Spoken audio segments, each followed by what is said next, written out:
this video, we'll talk about why it's so important that we speak the unspeakable and what that means.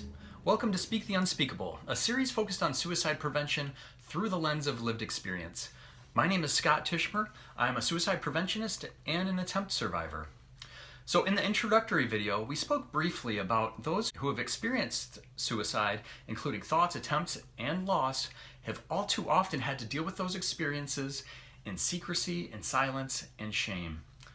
Now, if you haven't already watched that introductory video, that's okay, but I do recommend you take a look at that after this is over. So, those experiences of shame and of isolation, they negatively impact our ability to get help, our ability to grieve, our ability to heal.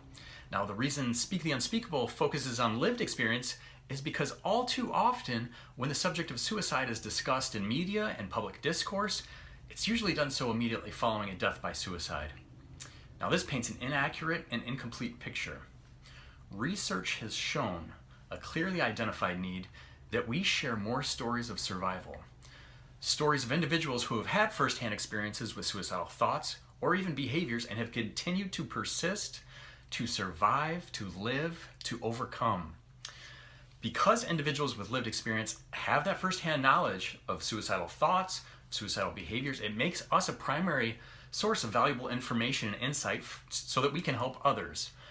Most importantly, sharing lived experience has the potential to alleviate the stigma and the shame that often surround experiences of suicide, again, including thoughts, attempts, and loss.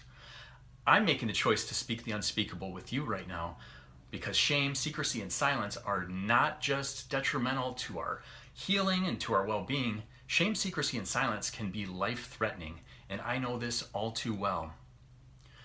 I do want to address the paradoxical nature of Speak the Unspeakable. So many of us have dealt with unspeakable pain, loss, trauma, fear, shame, feelings of hopelessness, but what was unspeakable in the past does not have to be unspeakable today.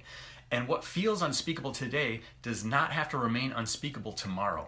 When we don't speak the unspeakable can express itself in harmful ways. So self-destructive behaviors, self-harm, substance abuse, interpersonal violence, reckless behaviors, and yes, even suicide. For you and for me, this might take some practice. This might be a gradual process, and this will take courage. But I believe that there is strength in numbers, and we can get through this together. You are not alone. I am not alone. We are not alone. And together we can speak the unspeakable. If you like this video, comment, click subscribe, and give a like below. Take a deep breath, now let it out. Roll your shoulders back and hold your head up high.